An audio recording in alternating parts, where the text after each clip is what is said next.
Oh gosh. Feds were live. Good. Live All it right. is. I'm just, And audio's all good and everything. You look so tired. You look like how I feel. I'm sorry to say. It's horrible, isn't it, when people say, "Oh, you look so tired," and immediately you think, "Oh, that means I look old." I usually did, my response to that should be thanks. I'll go take a nap. I didn't need to be I didn't need to be in this meeting at 10 a.m. When someone's trying to tell you, Yes, oh, oh, you look you tired. look so Yes, tired. that's because I've been awake for this nonsense. It's a different Yeah, kind of yeah, nonsense. yeah. I don't mind being awake for this. This is my kind of nonsense. That's what we should have called this whole Me thing. too. Rewrite it. Start over. Episode 1. My kind of nonsense, starring Ian and Ross. Starring, I love it. There we go. Starring sounds a lot better, doesn't it? Featuring is Featuring. probably more. Special guest appearance by. Every week, I it's a am. special guest appearance I by the know. two of us. I am so excited because these are two. Oh, well, I don't want to ruin it, but these are two double IPAs that I have not yet had. I've had tried them True. most of them. Been eyeing them. I know. I've been eyeing them, and Thrilled. all. There's a lot of milliliters. This is. Yeah, I know. There's a quick bit of math. 1100 and ooh, I, so carry the three. I love. 20, Well, 26, 1120. I'll tell That's you. right. I'll tell you the really basic math I did. Um, the the amount that's in each can is 1.2 pints. So What it's a pint. is it It's a really? pint and a bit. Oh, that's excellent. Excellent So, news. where we would normally, this would be like 2 pints. This is eventually going to turn out to 2.5 pints Right. of That's excellent. 8% beer. Yeah, I love it. I love it already. How was everyone separate? Anyway, Oh, not but cold. Mine's cold. Mine's mine really are cold. cold-ish. Ish. I'm Okay. hoping to get more flavor, and I have no problem with flavor. I like flavor. Flavor. It's. I, I I know. would. I've chilled it down to Rebecca temperatures. She I would. likes all her beers cold, so I would this one's happily cold. move to Flavor Town if the citizenship test were slightly easier. Yeah. But I always Never forget know. which one is the frosted Wheaties and which one are the unfrosted Wheaties. I always get that one Mhm. wrong. Anywho, it's gonna be a good night. Yes, it is. It is 8. It is 8:09. Starting late. I had to put children. One small child to bed.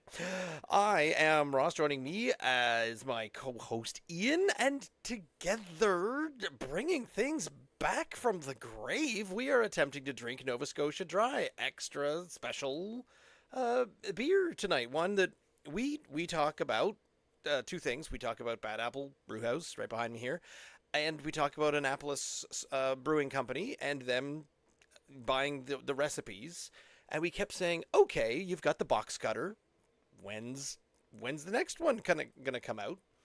And our good friend Kelsey has often said, "Yeah, the most logical next one would have to be the Mosaic Double IPA." I thought maybe the Stearman APA might be the second one that they go with, but no, she was right. I brought it back. Did we? I don't recall ever drinking a double IPA from You Bad Apple don't? Brewery before it. Do you want to No, know why you before it don't? succumbed because they didn't make one. No, they did. Oh, The they did for because bad. we didn't like them I back drank then. it. That was week number 4, March of Really? 2021. I drank the Mosaic Double Right. IPA, and I think that was back when Oh. occasionally I would have Kelsey on the show with me. I think Oh yeah. have I had it Okay. more than once? Nope, that's a different Well, Mosaic. Don't remember that one. obviously, then I'm really interested to sort of hear what you gave it 5 years ago. Well, this was back before I knew that I was going to have a bit of a gauge. So according to this, I gave it a 10 out of 10. And this was It's back when because I Kelsey wasn't an was on. IPA drinker back there. Back then No, either. no, no. And was she on it then? Was she on it? I Was she with you that I evening? think so. I think she was. I Okay. think she was on the show that night as my guest. This was back Okay. when I had more rotating guests, and I think you became my regular guests because you rotated better than others. Now, the thing I will point out is the other thing about both of these cans, and here we are. This is a fun little thing that they're doing now in the old NSLC. Well, not the NSLC, but sorry. Several cans are now available in 568 milliliters, and both of our double IPAs weighing in at 8% and more. That's a full pint and a bit. I looked it up. 1.2 pints is 5. Ironic, isn't it? Ironic that the ones that are typically now bigger are the big ballsy 8.5%, 9% things. You would think it would go the other way. I mean, what are they called? Sea Level there, and their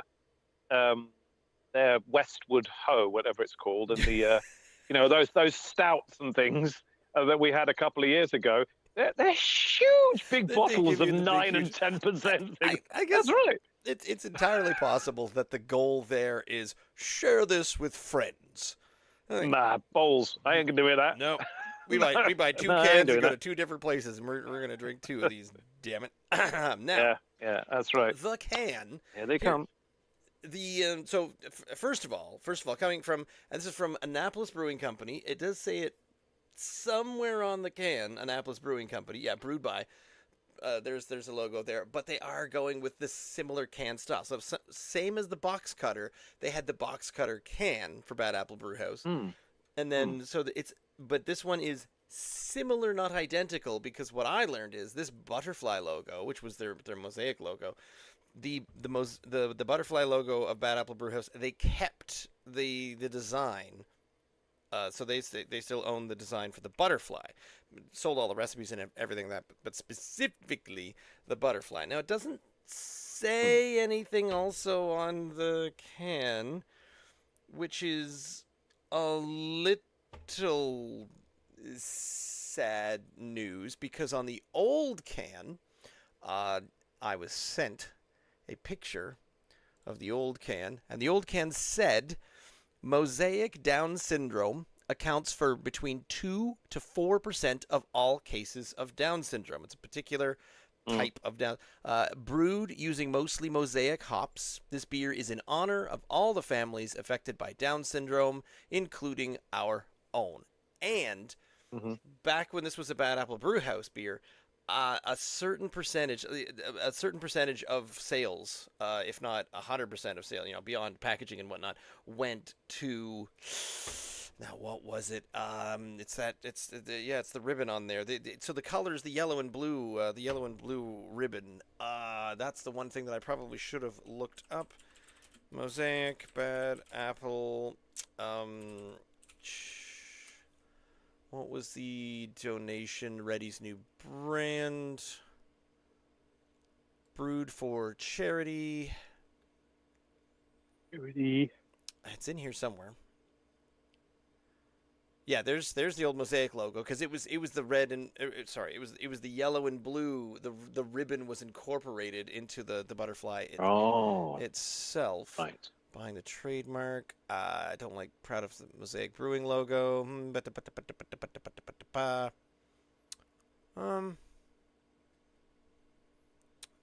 I don't quite see it there. But I know that. But there was some relevance to it. That's what you're saying. Sales benefiting Down syndrome research, I think, is the sentence that we're going with here. Anyway, but it's back. The short answer is it's back, and it doesn't say anywhere on the can from Annapolis Brewing Company that sales are going towards Down syndrome research. It doesn't say that. I'm not saying they're not doing that, because Annapolis Brewing Company doesn't answer my emails. But so I'm yet to be in contact with them. Is there any reference at all from these recreations? Can I call them recreations? I think you can call them recreations. They're brewed in a different place. It's the same recipes. What about reanimations? That sounds better than recreate. Anyway, whatever. That Annapolis Brewing, are they giving any reference at all to Bad Apple when they're on there that you've noticed? Other than the can looking the exact same, no. I see. You've already poured. I'm in the midst of pouring. Yes, it's going to take several pours. Yeah. Brewed by Annapolis Brewing Company. Returned for refund. Made in Nova Scotia. Follow us, Annapolis Brewing, blah, blah, blah, blah, blah, blah, blah, extra strong ale. It does not... I'm not saying you should have to. By the way, I'm not making any intimations there whatsoever. I'm just curious as to whether or not they do or not. They're under no obligation to if they've gone and bought them, or you know, if they went and approached Jeff about some of the recipes, that's perfectly, yeah, it's their own call, isn't it? But that, mate, that is not it's not one of our northeast hazy jobbies, is it? It doesn't look tropical. Hazy. No, you're right. No. And no, I did try looking up a bit more information about it. Right. Nothing really yet, because and that was the other side of things, because Kelsey sent me an update from Annapolis Brewing Company saying, "Hey, guess what? We've got a big surprise," and they were being pretty shifty about it. Said, "Oh, and there's a mosaic about it," and everyone knew what it was. But if you didn't exactly know, then it was, and it still seemed like it wasn't quite out yet. And she said, "Oh yeah, we'll have to drive down. We'll go get that." And Brittany said, "Oh yeah, we'll go down this weekend." And I said, "Great, that sounds fantastic." And then you comment with a picture saying, "Already got one." And I think I noticed this about a week or two back. How'd you do that? I got this. I picked this up within the last couple of weeks, but I'd noticed it was there. And I thought, well, I might as well get those because I'm assuming Ross is going to do the same if I don't. Well, I certainly will. And I didn't.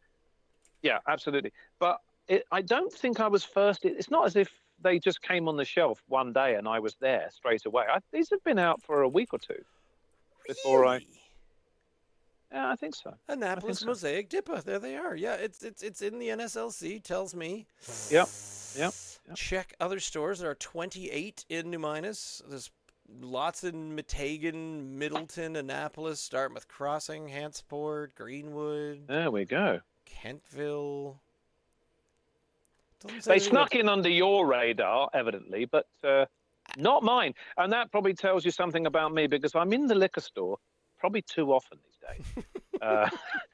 I don't do what you do. You know, I don't go around to all these far-flung well, I don't do that as much and... anymore. The little one doesn't like long car rides, despite the fact that... Yeah. But I'm no stranger to the local NSLCs, though. Generally, when I'm out and about doing a little bit of rummaging around in stores and things, I normally just pop into the NSLC just in case there's something really exciting and new. And I did happen to take about 8 photographs in the New Minas one about a week ago, and thought these are all new. These are going to cost a fortune. But but it looks like there's plenty of choice for the time being. And I thought if I went and bought them all, there would have been about $100. And I thought, well, we've already got about 50 of these blighters sitting on our shelves. That some of them need to be drunk before I go buying tons of others. True, but since this was an exciting one on the tip of our tongues, and Kelsey herself especially was talking about the excitement that it's back. I hear you. But and also that the head on mine has gone down. This is going to take several attempts to get through, but we'll get through them. We'll soldier on. Right. What's the smell? Hoppy. It smells like, if you put that under my nose and said, "What's that?" I'd say that, sir, is an IPA. It's an IPA. Yeah. I don't know if I'd say double IPA. Okay, I'm going in. Right. Cheers. It's quite flowery.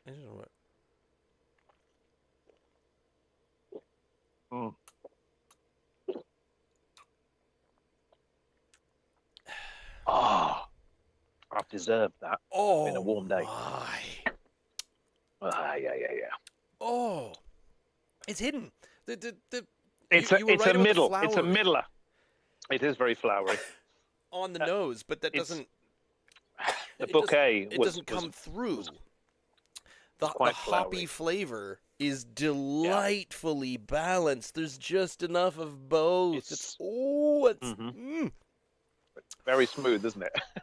It's and it doesn't give you that bitterness, the bitter aftertaste that you get from even some of the West Coast double IPAs. They still they can give you a little a bite at the end. That's just going away really nicely and just staying there. That's There's just a tiny bitterness on the back end. 5.5 years ago, God. even an IPA hater like myself liked this. Yeah, interesting. Yeah. Well, and when they got the recipes, it would have been, hey, it would have been again. They weren't obligated to do anything with them, but they weren't obligated to do nothing with them either. I wonder if they literally just did everything the way Jeff was doing, or they just tweaked it a little bit. Either way, I mean, look at it. It's got a creamy. Did your head disappear? Because mine did still got a little bit. But that might be the temperature. That might be a temperature change. Okay. There's just that little bit of creaminess down the glass as well. My God, that's good. Good body to it. It's still very medium body. For an 8%, it does not taste strong. I know. It's not giving you that boozy kind of, I am very 8%. I'm going to feel it in about 6 more mouthfuls. They all the double IPAs, have you noticed that we've tried, of which there are now a bountiful selection. I mean, we've already tried maybe half a dozen, and we've got 4 more here. So there's probably at least 10 or 12 that are in circulation right now. So we've got plenty of choice, but they all seem to have a real smoothness, a real creaminess to them that they're weaker cousins, the 6%ers, don't have. I mean, don't get me wrong. Some of the better 6 and 6.5s do have that kind of that body to them as well, that mouthfeel to them, slightly creamier and smoother. But all these 8.5 ones, just wow. I mean, I'm so glad that they are the ABV that they are, because if they weren't, I'd probably be drinking these half a dozen at a time. But because they are the strength they are, even after 2 of them, you're like, oh my God, I think I'm going to have to lay off the double IPAs now and switch to something a little weaker. They're laden with sugar, I'm sure. I'm sure they're calorific. I've not made a double IPA. I want to do one, but I'm sure I'm going to have to look this up, whether or not you need more sugar. I might be wrong, but I've got a feeling there's more calories involved with these big bastards. This is so good. My mouth feels creamy. You know what I mean? Just talking, it feels very creamy. I can certainly agree to that. It's very good. I quite like it. I've had a quick look in here at our data. And the double IPAs, we have had 19 double IPAs. And for some... We've had 19? We have had, over the years. Me, somehow. You don't want to know how many IPAs we've had. No, no. It's probably 50 or 60 now. A little higher, but more than that? Yeah. Wow. Okay. 71. We've had 19 double IPA. How many triples have we had? Where are the triples? Certainly not many. I know that. No, 4 or 5 triples probably. Sour. It's so small it doesn't fit in the legend is the problem. Triples, okay. Russian Imperial. I think I'm thinking 4 or 5, and all the triples were equally delicious, were they not? Every one of them, I'm like, oh, I love this. Oh, I love this. Yes, we got into the triples and very much enjoyed them. There we go. Triple IPA. Oh, it only says 1. That's not right. We've had more than that. I think it's right. my something wrong with my data sets. What C words and space words were 2 themselves from Two Crows, and we had both of those. And we had the Leviathan. Although maybe C words was only. Oh, that's right. We had the Leviathan as well. But, and the one from. Right. Yeah, it might have been. I seem to remember the one from. I think was Meander River a triple as well. Anyway, we've definitely had. Oh, The Longest Night was a triple. Where was North. that? Was that from? Yes. Yeah, that was North. Okay, so we've had at least 3. So yes, your database is glitching, a bit like the Matrix. Yep. Something is certainly up. The thing that this reminds me of, it doesn't exactly remind me of this one beer, but whenever we have a double IPA, I tend to, and we talk about the fact that they're really enjoyable. We really like these because whenever if you double the malt, you double the amount of hop, and you try to balance it as you go up, and that seems nice. Right. The one double IPA that I had that I didn't hate it, but I didn't enjoy it as much as every other double IPA. So I would have to say my least favorite double IPA is probably the biggest seller at the NSLC. It's the Vickers Cross. Oh, Boxing Rock. Yeah, I don't. I find I had one of those very recently. I find it Actually, too I quite harsh. enjoyed it. Where this one has the smoothness. Okay. It's smooth. It's nice and it's very even, very not contrasting, but complementary flavors.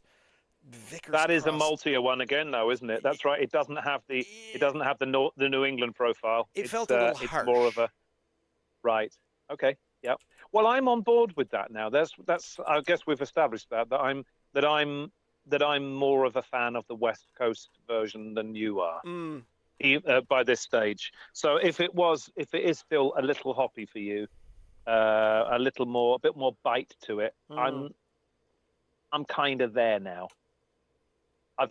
That's not to say it's not my favorite. I still prefer the big, squashy, juicy ones. I'm trying to drink down to my serving size in my Science of Beer pint glass here.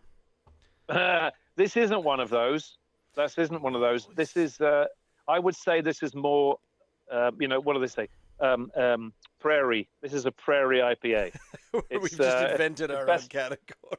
The best of both worlds. I do like that. Right there in the middle. Yeah. Oh, yeah. It's a Manitoba IPA, double IPA. This is really, really good. What more do you want? This is another really good, solid double IPA. Gosh. I don't know what we're doing right, but this is quite delicious. I've been looking forward to this all day. Today has been a doors day for me. Doors day. I don't mean Jim Morrison doors. I mean I've been doing doors in the house. You know that thing of one door closes, another one opens. You know, Come on, baby, light my fire. Oh, okay, it's a different kind of doors. Yeah. Oh no, it was physically doors, but my house is not like that at all. Not one door in my house closed. And we've been fighting that for the last 6 or 8 months since we bought the place. It's like you just can't close doors because they're all just either the paint has been on there so long and so many coats that eventually the hole in the opening just doesn't allow the wood to go through it anymore. It's just paint. Yeah, it's just paint. Or we've had a series of mini earthquakes so that my house has sort of subsided one way or the other, or it's slipping into a giant hole. Not one door upstairs actually closed, and we had like 3 or 4 of them. So that's been a doors day today, and then we had to put another door on the bathroom downstairs as well, big thick thing as well. So that's 5 doors, all worked today, and I feel so good that we're able. The thing is, we've got 2 elderly people coming to stay with us in a couple of months, and it would have been horrible to say just go into those rooms and just, but you won't be able to close the doors. So we thought we've got to do some work on these things and make it prepare it for the elders. Okay, full replace, or like did you have to replaning them down and shaving it? Yes, that one. You were making the existing doors fit in the door frames. Come hell or high water. It was a bash and a hammer. But it was lots of planing and lots of sanding and taking out door handles and striker plates and doing all that nonsense so that they actually fit. And the little catchy thing went into the hole that it's supposed to, because most of them were about half an inch out because of the subsidence that's going on in here. And no, another one was a completely new door that we decided to put on. So it's been a really good day, a very productive day. And at the end of it, I thought nothing's going to please me more than sitting down and be eaten by mosquitoes while I eat peanuts and drink double IPAs with my friend Ross. And here we are. It's a great end to the day. It really is. A couple of days ago, I noticed we've got a lamp upstairs that has one of those pull chains on it. You go click to turn it on and off. Yeah. And I will be generous and say that 2 months ago, that snapped off. It's probably more like 4 months ago that it hasn't worked. We've just been using it by putting the prong in and out of the plug in and out of the socket, as opposed to pulling on the thing. So finally, a couple of days ago, I said, all right, I'm going to take this apart and see if it's fixable. Or so I took it apart and tried to see how far in the chain was that where it snapped, and it was far enough away that I could just buy a little extension up at the local hardware store and add, however many inches onto that, and then feed it through. So I have also recently fixed a lamp pull chain, and I'm offering that as my this is my comparative handyman around the house. It's good, isn't it, when you do something actually productive rather than just sitting around playing video games or scrolling on crapbook. When you actually achieve something, you think this is way better. Yeah, damn it, you're right. This is way better. That you're right. Yeah. You're right. Stupid accomplishments, stupid ambition, and not just wasting your life away. I get it. I do get it, because you do need you need the yin to your yang. You certainly do owe it to yourself to sit around and waste time with literally fall off the earth and you think, oh, I've done nothing, but it was a good recharge. But then the other side of that is you think, okay, well, I'm going to do something on the other side, on the flip side of that, something really productive. And you feel so good as a result of it. That's not to say you should be doing that all the time. You really just owe it to yourself to do nothing. That's weird. I've been putting off mowing the lawn for at least a week, probably more like 2. So have I. Yeah. So have I. I was going to do that today as well when I'd finished, but we ran out of time, and now I'm looking. It's going to rain for 40 days and 40 nights. It's going to rain for a little while. I'll do it on the week. Wait, what am I doing? I think I'm busy on the weekend. What am I doing? There's lots of stuff going on this weekend. Oh, there is. There's so much stuff going on this weekend. I don't have a dull drum yet. Maybe that might be an evening thing. That's fine. The weather keeps, and not to slide over into the weather, but the weather keeps saying it was supposed to be mostly sunny all this week and hot. And then 2 days later, it said, maybe a shower. And then yesterday, the weather updated and said, no, actually, it's going to rain all Thursday. And I'm like... Yeah, and Friday. Are you allowed to do that? Or can you make those kinds of changes so quickly? We were actually really pleased. Well, I think we've been lucky. We're up to thunder shower tomorrow. It was just showers. Now it's thunder shower. It increases by is it really? Oh, yeah. Oh, we're off to Mahone Bay tomorrow. Plagues of locusts by tomorrow morning. Right. Well, we are driving to the South Shore, and we've timed that probably pretty badly, but it was inescapable because it's for an occasion, and it's tomorrow. But we were actually saying that's going to be nice because it's supposed to be 19, rather than sitting there sweating and all nasty and sticky, and it's going to be 19 and take an umbrella. That's going to be quite pleasant, I think. That's pleasant for if you're walking around downtown Chester, Mahone Bay, or Lunenburg. It's not pleasant if you're sitting on a beach. No, that's true. That's not particularly pleasant. But also, the reason why you're mowing your lawn or wanting to get to it is because we have had these rain events this year that we haven't had previously. Year, no. Certainly not last year. And therefore, it's kept everything relatively green. So just at the point where you're thinking, you know what, we could really do with some rain now. It's giving us some rain, and we were every day we were saying that last year. I don't have those moments. Every time I mention the rain, someone around me always says, "Oh, we could really use the rain, couldn't we? We could just we say that. I don't want the rain. I don't care. I have a small hose. I fill up a I fill up a gardening can, and I go over and I water my blueberry plants. I've got a little pumpkin patch, and I water a few plants, and I'm happy. Doesn't need to. Oh no, I love. Doesn't need to rain every night. If you could have sun every day, all day, and then it rained for 2 or 3 hours every night, don't tell me you wouldn't be pleased with that. It wouldn't bother me if between the hours of 1 a.m. and 3 p.m. we got a nice steady little thing of rain every night, and it was scheduled, and that's when it happened. Yeah, I'm all for it.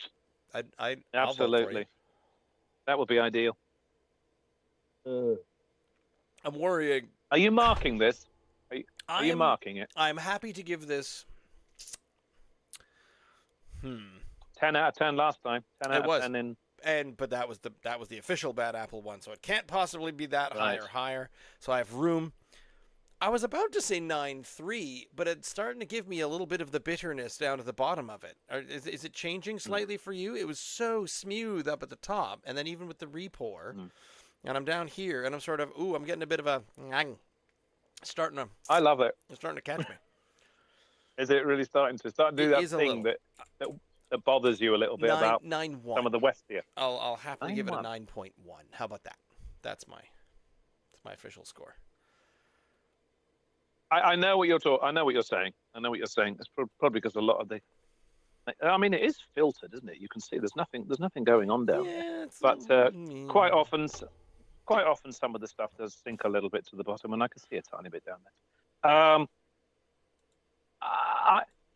Because I've get away from me. Lots of flying animals around me now. Because I've been turned on by more and more recently by the Westies, not just the East Coast version. Yep. This doesn't come as a surprise to me that I'm enjoying this. It's delicious. It would have scared me 5 years ago. It would have had me going, because it would have been too hoppy for me. That is not the case now.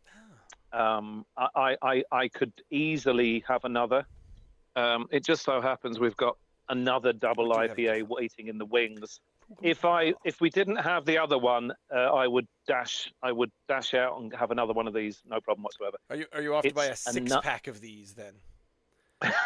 Yeah, just for tomorrow night. Yeah. I would say this is 9.3. You gave over 9.1.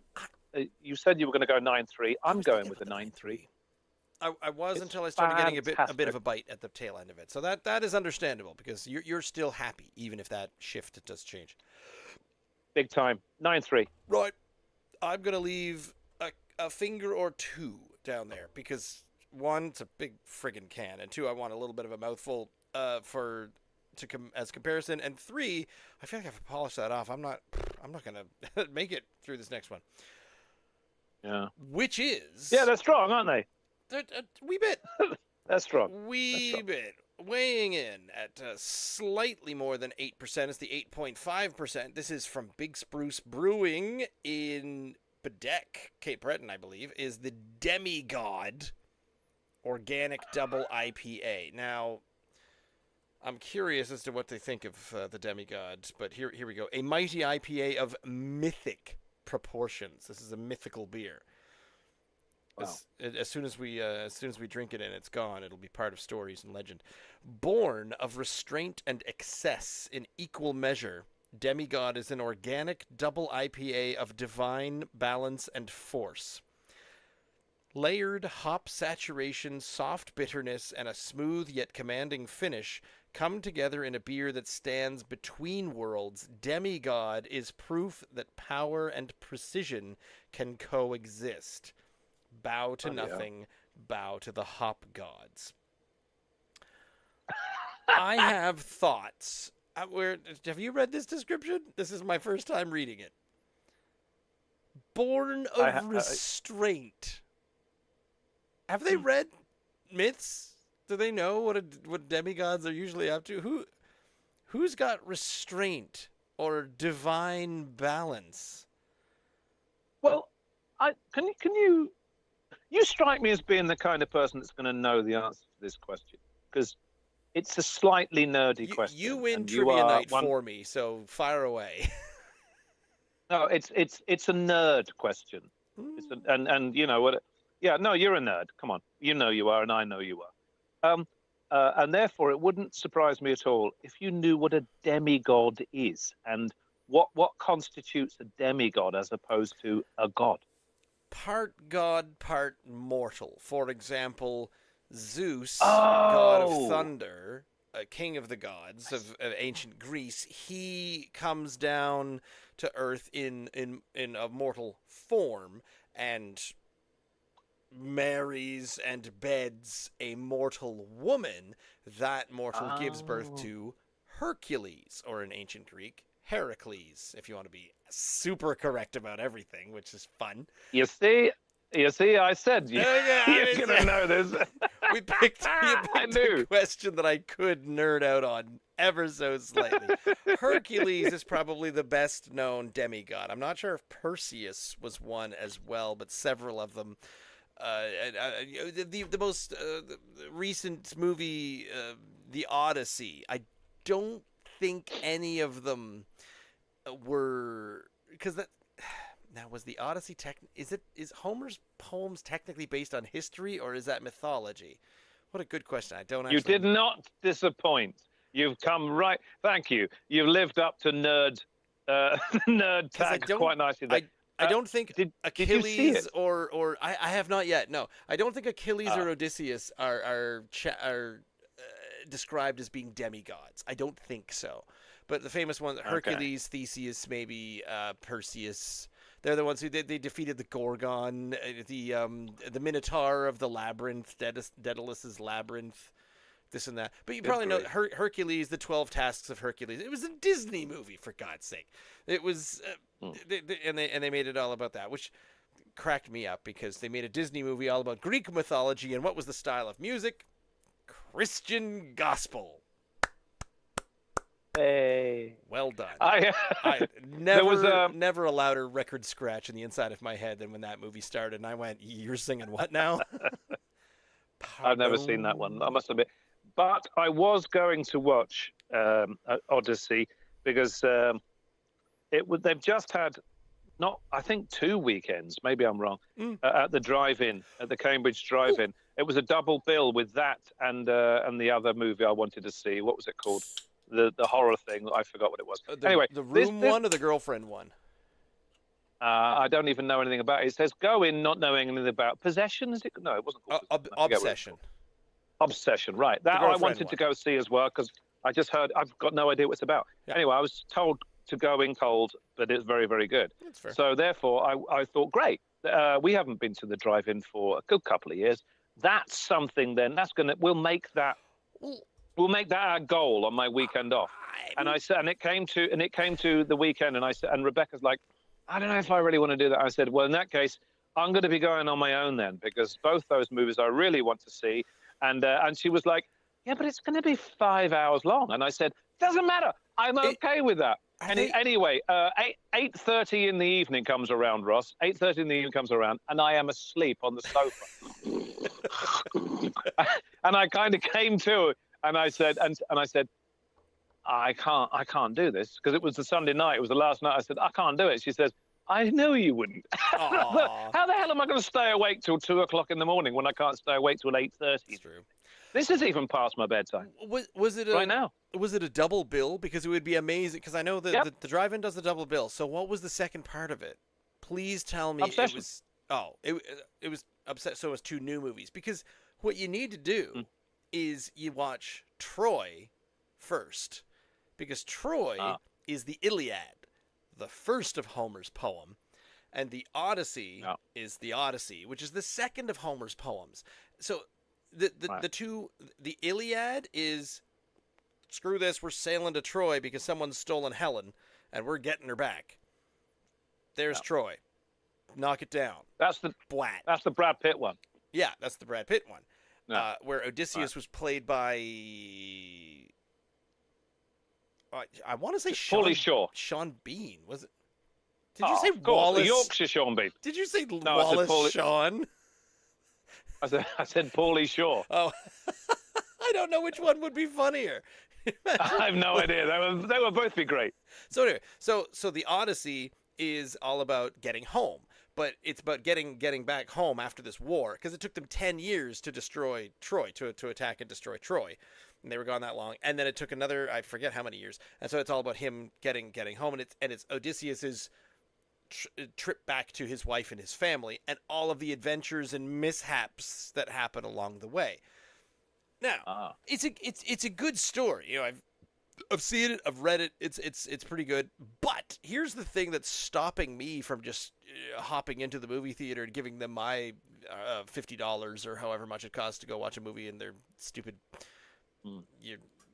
concessions, damp, carpet-soaked, gross, sticky, overpriced. Anyway, so it was filmed specifically to be in an IMAX movie. Oh, right. Which means, you see where you're looking at me right now, and I am in wide screen. This is my, and you know, you got your, when you look at stuff on your phone, that's your screen. It's from there to there. But how they filmed it is it's almost back to, remember 4:3 aspect ratio, like old TV shows that we'd watch on our mostly square televisions. It's filmed almost like that, because it needs to be top bottom, and it needs to show the entire thing, and you're surrounded in the IMAX and whatnot. So what's happened for the theatrical version or the release version and this and that is they've done the opposite of letterboxing. Because remember when you get the letterbox movies, and you finally got to see the whole movie. Because before that, stuff would be cut off at the side. You watch the original Ghostbusters, and they do pan and scan. You're probably aware of this, how they used to transfer a movie to the small screen. It was the silver screen to the small. Yeah. So it's the opposite now, where they've chopped off the top and the bottom to make it fit with most widescreen TVs that we've got nowadays. And I'm like, I don't want to miss the top and bottom thirds of this movie. Like, can I just get a screening of this where I can see everything that they want me to see? And they're afraid to release it that way, because then instead of the black bars that we used to get on letterbox versions, there's going to be black bars at the right and the left. And they're like, well, everyone's going to demand their money back. They're going to say, why am I getting these black bars at the side? Did you ever go to, when they were a big fad, close to 20 years, 15 years ago, certainly, did you go and watch new releases in 3D? Or did you just stick to 2D versions? I watched one. Friends, nice. My friend group was all, we need to go watch this thing, and we need to go watch the 3D version. And I remember putting on 3D glasses for a number of movies, but there's only one where it felt like it made sense, and even then it was for one scene and one scene. This was the heyday of the Marvel, the superhero stuff, the Iron Man and the this and the that. So it was right in the smack dab middle of that. And it's a movie that I enjoy, but I remember specifically the one scene that seemed to be in 3D when I was there with the stupid glasses on, and they're jumping sideways, and they're all about to punch something at the exact same moment. And it's funny where you can watch movies from a certain time period and say, this was made to go be in 3D. Because when it slows down at just the right moment, you're like, I know what you were trying to milk right there. It's funny, isn't it, that back in the early 80s, when 3D glasses, back in the halcyon days when I was in my mid to late teens, Ross, they brought these little cardboard red and yellow 3D glasses out, so that you could watch things in 3D. And even back then, you're like, well, this is kind of cool, kind of gimmicky, etc. Of course, when they jumped forward 20 years and they were finally mass producing movies, and then you went there. And in fact, sometimes you didn't even have a choice. They were just saying, no, it's showing tonight, and if you want to go and see it, you've got to wear these ridiculous glasses and sit there. You've got your own glasses on, by the way, because when you're of a certain age, you need to take your glasses anyway. I put them over top. Yeah, and then you've got to put these second glasses on, and immediately everything is darker because it filters about 20% of the light out immediately. So you're sat there in perpetual darkness, and then the movie comes on, and you see all the commercials, and they're not in They're not in 3D. And then it gets to the point where it says, now put on your 3D glasses. That's right. And you do, and you put your glasses on, and you keep having to switch between the two because commercials come on, and then all that stuff. And it made going to the theater such a fucking noise. It already was, because you're already paying like, $90 for 5 tickets and a bag of popcorn. And then you're having to sit through it, and you're like, I know that I can't see most of what's supposed to be happening because it's so dark, for a start. And then all the movies, there were 3 movies. I'm lying. There were 2 movies that I saw in all those years at the Cineplex that I reckon justified having 3D glasses. Two movies. You always talk to me of Avatar, I think. Avatar was one of them. Avatar in 3D, I maintain now, is one of my great cinematic experiences. Okay. I thought, even though it's not a great film, it's a cinematic experience. I didn't see it in 3D, so I think that it's a mediocre movie. Absolutely. That's what I'm saying. It's not a great movie. It lost out, of course, to The Hurt Locker, didn't it, of all things, which is 180 degrees. Really? Yeah, absolutely, for Best Picture. That was the thing. Those were the 2 front runners, husband and wife, and it was between Avatar and The Hurt Locker. And The Hurt Locker rode off with it, and Avatar didn't. And of course, they are a mile apart from what they are. But the thing is, Avatar was just a visual feast. The Academy of Motion Pictures, they occasionally throw a bone. No, wait, I'm wrong, because I think Return of the King it won Best Picture. It won Best Picture in 2003. Yes, it did. The Academy of Motion Pictures, they don't like to admit that fantasy, sci-fi, space movies, Star Wars, they don't like to admit that those movies should compete. I know, so because they're bubblegum. Yeah, because they're not Avatar's really up against this movie about the actual human condition and this and that. What do you think's gonna win? Come on, the one where they're giant blue creatures that they get downloaded into and they're fighting on huge hummingbird dragons in the sky. No. Yeah. But it was a spectacular feat of cinematic achievement at the cinema, which is what I watched it on in 3D, and I thought, yeah, this is very immersive. I really enjoyed it. I thought it was a fabulous cinematic experience. Great movie, definitely not. Like Titanic, not a great movie, but was big on the big screen. The other one that I watched that I thought was really. I thought, this is great, because it was probably the first one that I'd seen where these things were a thing again. And I was like, wow, this is great. I'm flying through space here with Scrooge. It was Jim Carrey's Christmas Carol that I saw in the cinema. What? 3D. It was great. I really enjoyed it. Wait. Jim Carrey's Christmas Carol. I vaguely know that this is a thing. I think I've heard of it. Right. Okay. It was in. Boy, they were really trying hard to make 3D a thing, weren't they? Yes, they were. They were trying really, really hard. Really trying hard. Mm-hmm. And I really enjoyed it. I really enjoyed it. I can't imagine for them why we got onto this. It has something to do with demigods, I'm sure. Demigods, Hercules, and moves, Odysseus. Movies. I was talking about Greek yes. gods, and it wandered into over there. Absolutely. Regardless, did you crack and pour yours? I've poured mine.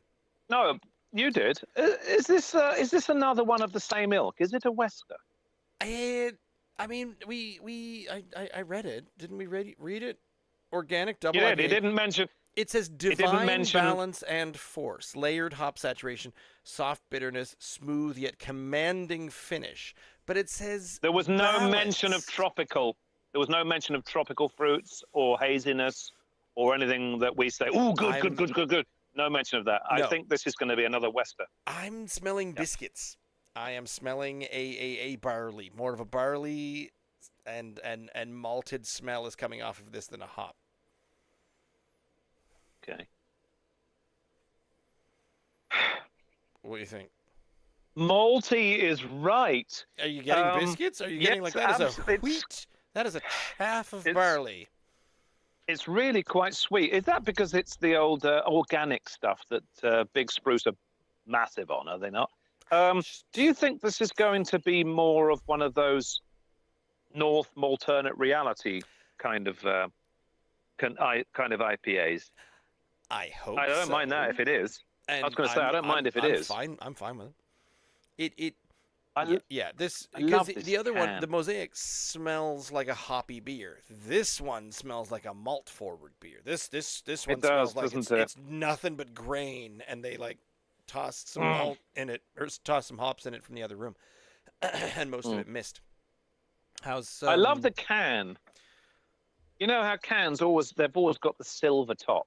Well, they've gone black and black. What was the other one? Black. I love it. Did that with one of theirs. Which one was the Revolution? So cool. Oh, okay. The Revolution. I wish it's like a. Oh, and Big Spruce does the Cerberus as well. That was tasty, tasty one right there. It was. I say. What the damn hell is that supposed to be? I need to readjust this entire database. And because it's organic, they're not into filtering their beers, are they, mate? They might do one. They might do. Not on purpose. No. It's just full of stuff. A big puddle. A big muddy puddle of beer, and I love the look of this. An 8.5, though, so I am going to be judging it based on how strong it tastes. I'm going to give it a few good big gulps here to see where we're to. All right, mate. Cheers. Cheers indeed.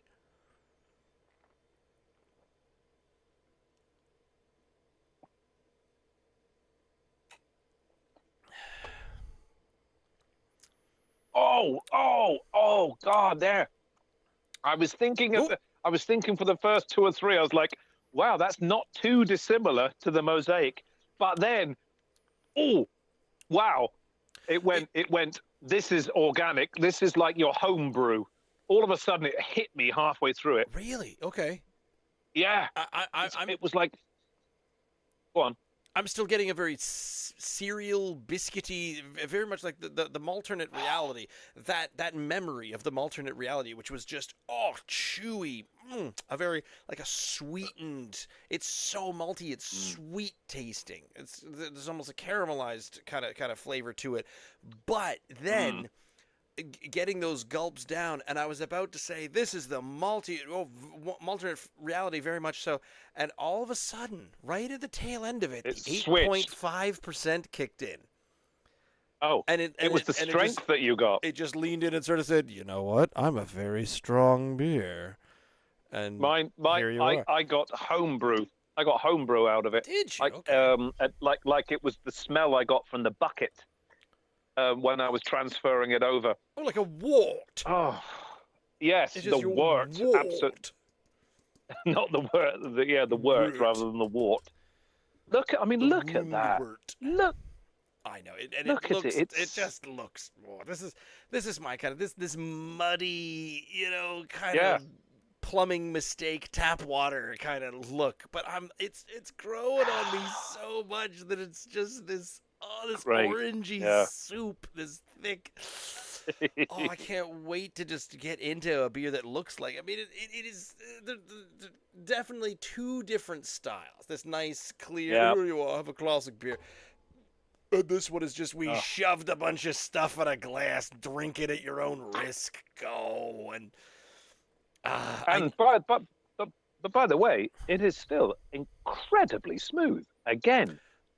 In fact, maybe even more so. The Mosaic is smoother because the Mosaic, I am convinced that even though I've had most of a Mosaic, the tail end, just that little tiny bit at the end of the Demigod says, and boozy. And there's this little tiny... Like someone splashes an eyedropper of whiskey on your lips on the last little drink there. You just go, boozy. So what you're taking for boozy was it's homebrew. That's what I was getting from it. Yeah. So around about the same time, they were saying that it was like, definitely the back end. All of a sudden, it switches, and I was thinking homebrew. You're thinking boozy, but I guess it's two peas in a pod. It switches halfway through. Because I cook the wort on the stove, and I make the entire house smell of a smell of malt and wharton and whatnot. Yeah. Oh, there's a strength. Ooh. Yeah, there is. The bodies, I think they're both medium-bodied, and I'm just now starting to realize that I feel like I've drunk two very medium-bodied, but I'm feeling a little laden down. I can get through these, I think. But right. This one's heavy. This one's heavy. this one's got some solidity to it. It's not moving much in the glass. I dare say. I will say Barkeep, that. It's. Would you cut me a small slice of double IPA, please? I'm in the mood for. I wonder if you could do that. Could you have like if you mixed it with pectin or something, you could have a Jello strong beer, just to sort of have it with a little bit of ice cream on the side. I just want to. You could probably ice cream to everything. You could, if you throw enough of this into a small swimming pool, you could probably walk on it. It has the same gravity as that stuff that you can. What's that stuff that you can run on? The liquid, and it turns immediately to solid. The heck is that? Like help. Cornstarch and water stuff. Well, goop there we go. Kind of thing. Yeah, but maybe okay. Are you also referencing which Pink Panther movie was that? Was that it wasn't Strikes Again? It might have been The Return of Pink Panther, the Peter Sellers series. I don't know. Where I know what you're talking about. Something happens to Inspector Clouseau's pool, where he takes off his robe and he walks out and he jumps on the diving board and he goes to do a full dive into his pool, and it's just this. The whole thing is Jello. The entire pool is gelatinously clear, and he goes, and it just kind of does this little waterbed thing for a minute. I don't remember that. You don't. Peter Sellers was a genius of comedy. It was the Clouseau diving into a Jello pool Pink Panther. It must be. Inspector Dreyfus is jumping in the swimming pool. Trail of the Pink Panther, 1982. Jelly Dreyfus. Jump. Okay. Oh, holy cow! Okay. Me. Why was it Herbert Lom playing Dreyfus back then? What an excellent question. I know. Is that would be Herbert Lom? Lom, L-O-M. Yes, it is. Okay, cool. Because he was he ended up shooting his own nose off in one of the episodes. The yin to the yang of Peter Sellers is of his Pink Panther and oh yeah, because Inspector Clouseau, but he was Dreyfus, but Dreyfus to Clouseau, and I love those scenes when he was when Clouseau went to visit him in the insane asylum. And he was trying to prove that he wasn't insane anymore. And he says, "No, I will be fine. I will walk out the door, and I will get in a taxi, and I will drive to my home, and then I will kill you." It's just, and he goes full on supervillain. Crazy. Trail of the Pink Panther. I've seen so many of these. I saw one of them at the cinema, and it was the one where Clouseau arrives. I believe he's in Switzerland. He might be in Basel. He might be anyway. He arrives at a hotel, and a gentleman walks out as he's pulling up in his car and says, "Good evening, sir. May I take your hat?" And he gives him his hat. "May I take your coat, sir?" And he takes his coat. He says, "May I take your briefcase, sir?" He gives him his briefcase. He says, "Thank you." And he gets into his car and just drives off, puts the hat, and he's disappearing off into the and Clouseau realizes he's just been robbed.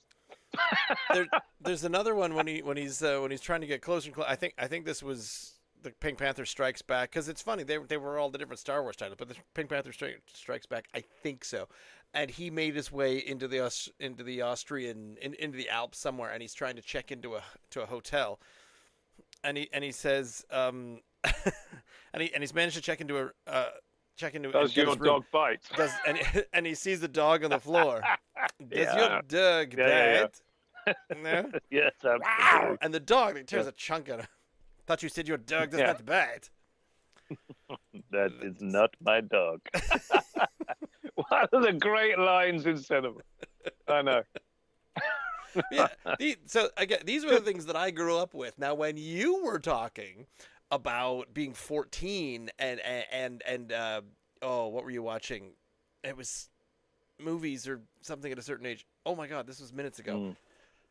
And I thought of, I was 7 or ish when these 3D glasses, when 3D glasses were making their first heyday at a time. I got them in cereal boxes. I was eating a box of Shreddies so I could get a fold-out pair of red and green or red and blue glasses, and I could put them on and look at the comic strip, and then the comic strip looked 3D on the back of the cereal box. That's right. Yeah, they were in cereal boxes. And of course, I was saying red and yellow earlier on. You've just corrected me. It was red and blue, wasn't it? Isn't it funny? Yeah, absolutely. It was red and blue. But yes, we got them the same way in cornflake packets. So online, I found a site. Well, there are many sites. It's like Temu or all these kind of discount things and really weird cheap stuff. And for about $2 one time, I got this pair of sunglasses, and one pane was red and one pane was blue. Yeah. And they were the coolest things in the world. And I would mess around with them, and I'd have them with my daughter. And I'd show her because we had a spectrum of Sharpies. So I'd draw something in red Sharpie. In red. And then I'd take the blue Sharpie and I'd draw something over top of it, but slightly different. Like two crows can. Like the two crows can.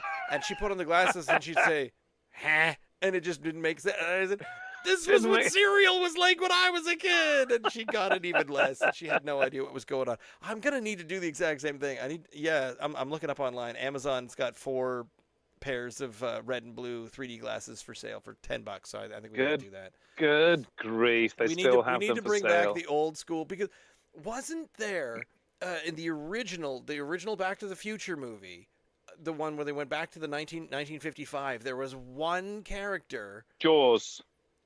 But he would always wear the paper 3D glasses. Oh, really? In the 50s, wasn't he? I do remember he had. There was a joke. Maybe 20. When did Marty go forward? Did he go to 2030? Was that in one of the movies? No. No. Okay. Well, they had Jaws when he goes 57 to the future, or something, and it's. When he goes to the future and Jaws 3D is popping out, and there's flying cars, and people are hovering upside down, and you can hydrate a pizza in 2 seconds. That was that not far 2030? Distant future of 2015. Oh, 2015, not 11 Oh, my back. years ago. Why aren't we flying? Why don't we have hoverboards? Where's my hoverboard and where's my robot butler? Because the Jetsons also took place in, I think, 2000 and... Oh, no, the Jetsons is set in 2062. Oh, so we've got time yet. We've got we a can little still time home in on before that. robot butlers and Good. Pills made of Thanksgiving dinner. So we have a little way through that. This is amazing. Oh. I want more of this. Do you know what this reminds me of? This reminds me of the triple IPAs that we have. But the triple IPAs are juicier. They have this is more of a barley. I was going to say this doesn't remind me of any other double IPA, probably because of the stuff that's swimming in it, which sets it apart from all the others. Oh, are you kidding, Ross? I'm almost. That's why I said it was almost like I was trying. You explained to me it was like cornstarch. It's almost solid, not liquid. Yeah, look at that. I've got bits. I've got hazy. White bits at the bottom. Totally, look at that. Totally. It's like bits of Cheerios hanging around in the bottom of the beer. I'm all over this beer. It is superb. When you empty the cereal box, if you have the last bowl, do you try to get just the chunks, or do you add the powder and then just mix it into the milk? Oh, I add the powder so it becomes a soup. It becomes a this yogurt. is why we like the sea monkeys. Yeah. I think. I think we're both Yeah, on I the same page here. absolutely. Yeah, I know. This stuff about beautiful, clear ice, this and that, and it's like, well, I don't want water in my beer, which is probably why I always prefer the scrumpy version of cider in the UK. Mm. To the classic diamond whites or strongbows, which are filtered and then filtered and filtered and filtered and filtered again, so they look like sunshine come through it. I don't want. I want to see. I want to see bits of cloudiness in there and kind of bits I can crunch on. Well, Homebrew is great for that. Homebrew is great for even that. Even homebrewing wine brings me to that level, because homemaking wine was all filtered again, and then the reds, they went, eh. Yeah. Yeah. Do you polish your wine? I don't polish my wine. I don't put it through filters when I'm going to finally put it into the bottles. Oh. I just throw it in there, and there's bits in the bottom of the bottles of wine. I'm like, throw it in. It's great. That's the best stuff. I made wine when my partner at the time drank wine, so we could share wine between the two of us. My wife now, she doesn't. I don't think she'd even try wine. I don't think she wants wine. She likes cider a bit. She likes sour beers and a few different beers as well. So I'm like, fine, screw it. I'm gonna make beer instead of wine, because even if there's only one of me, I'm happy to drink it all. I'll do both happily. I'll do the red wine, only red wine. I don't think I've ever made a white wine kit. I made a white wine with a friend of mine, and we accidentally alcoholized the crap out of it. It came out as something like a 13% white wine. Oh, that's all right. Well, we called it jet fuel at the time. I think that was the proper title. Yeah, 12, 13% red. Oh, just give me that all night long. Oh, yeah. Oh, that I've sung that song has re-entered my orbit. In fact, so much so that Lionel Richie. It's so much so that yesterday, when I was taking apart an old cabinet upstairs, I put the whole "Can't Slow Down" CD on. Oh my! Okay. I listened to the whole thing back to front. It's just as good now as it was in 1983, and I'm not lying. It's so good. It's just can't slow down. What's my go back to? In the last day, so. In the last day, I suddenly went back to one of my all-time favorites. Oh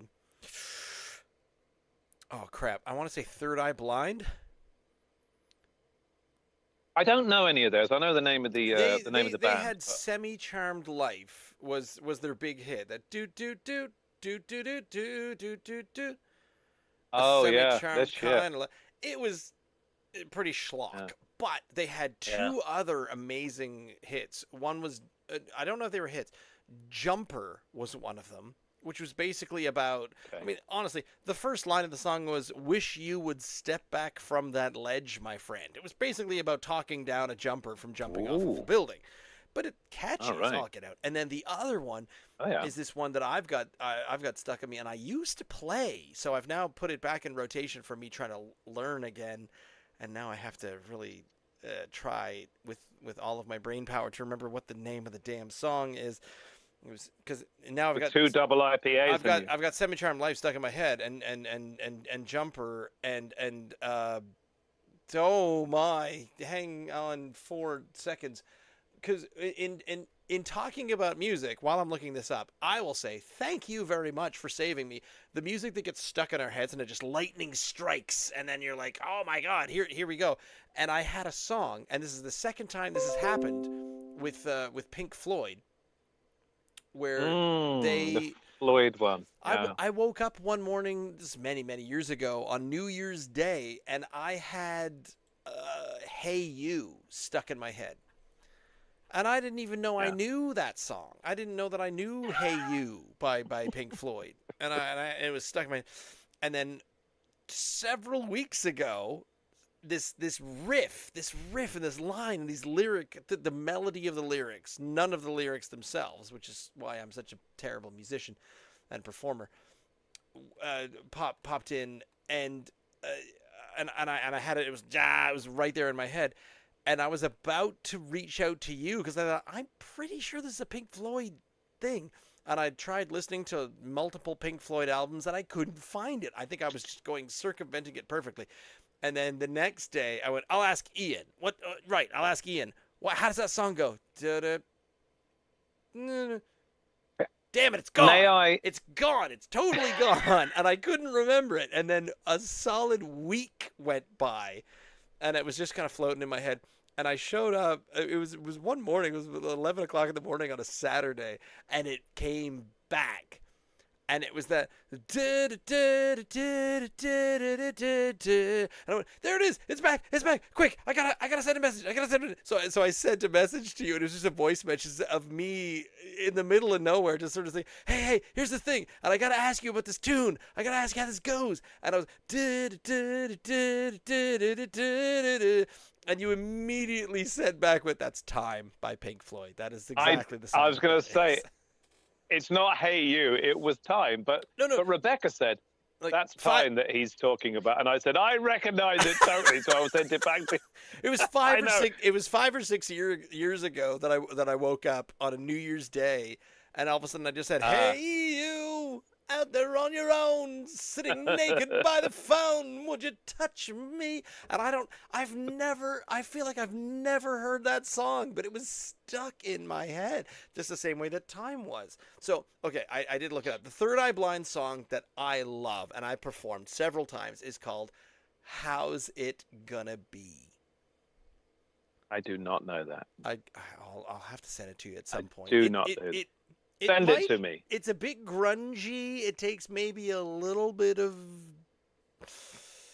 Maybe it's one of those you had to be there kind of thing. You had to be a teen in the late 90s to really... It really affected you, but I feel like that one... Were you a teen? You weren't a teen in the late 90s, were you? I was. Oh. That makes me feel very old. I turned... Wait, hang on. Is that right? Were you really? I turned 20 in 1998. Okay. Okay. Right. I know. This is why I invite you along for trivia, because you know all this stuff before that. and hey, I'm like, I know this. I'll turn to Ian and I'll say, well, and most of the time Rebecca's sitting next to you and she says, "Well, that's Time" by Pink Floyd. I got that on album. I got that on LP. By the way. I know what that means. Vinyl. I even know what that stands for. This is. I've got one finger of. It's so good. I've got one finger of that left. I don't even want to drink it. Rebecca, I asked her earlier on. I asked Rebecca. I said, "Do you want to sample some Double IPA?" And she was like, "Nah, not tonight. No, not tonight." And I'm awfully glad now, because it means I get to drown the both of them. And that seems really selfish, because she loves this crap as much as I do now. But I'm going to have to go back to it. This is the Mosaic. By the way, at the moment, I'm giving this black monstrosity, Demigod. Thank you. A 9. I'm giving it a 9.5 at the moment. I'm going back to Mosaic. Oh, don't. It's going to be a harsh. Don't. Oh, it's going to harsh your vibe. Is it really going to hurt? I think it is. Let's try. I'm with you there. No, it's superb. It's so good, Ross. It's so easy to drink. That remains very delicious. Tasty. I'm oh my God! Happy. Are you kidding? You know I've what? shared it with the mosquitoes and the flies in the meantime. This is so smooth. It's so easy. It's just I'm going to bring my 9.1 back up to a 9.3. I agree with you. That is a 9.3. I don't know what happened. I had this moment of bitterness somewhere in the middle of that. But this brilliant. This Demigod. This is great. This is wonderful. Thank you for offering this to us in a 568 milliliter offering. This is the stuff. Whoo. It's they're just so smooth and easy to drink. I know, it's ludicrous, isn't it? I mean, even though we're both clearly. If you watch this back tomorrow morning, you won't think, oh, yeah. You won't say to yourself, oh, that was really easy to drink, because you'll know that you were slurring and there was dribble coming out the side of your mouth, and you were talking absolute bollocks for the last half hour. It's I can't separate the two. They are both so fantastically good. It's very interesting because I they know, look like such dissimilar beers. Chalk and cheese. But the smoothness, the flavors, the balance, incredibly similar for the offerings. And while I have to, I mean, I'll just go out on a ledge and say, I don't think that Big Spruce Demigod has been a long-standing. It might be a new recipe, because I haven't seen Demigod ever in the offerings before.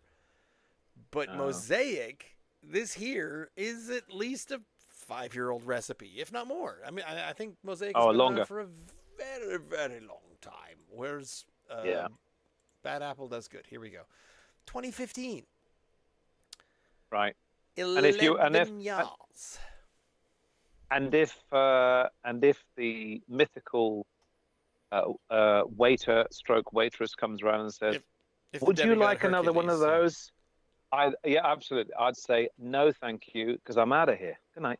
I'm like, slay a Hydra. Go back and wash out. Oh God, I can't remember the name of the stables. The guy's stables that he washed out for the 12 Tasks of Hercules. Because I'm completely distracted, constantly thinking about one of the best movies I've ever watched, which was the 12 Tasks of Asterix. Look it up. I want to thank Ian for being here tonight. I want to thank Annapolis Brewing Company and Big Spruce Brewing for making these beers that we had here tonight. We're here every week, 8 p.m. On our YouTube channel, youtube.com/@drinknsdry. Some of the excerpts go up there, the remains of the live things, and you can watch the old live streams there as well. But I put the podcasts up in the podcasty places. We're Drink NS Dry in most other places, Instagram, TikTok, YouTube, and I guess podcasts in general. So we'll hope to see you next week. Thank you for tuning in. Good night.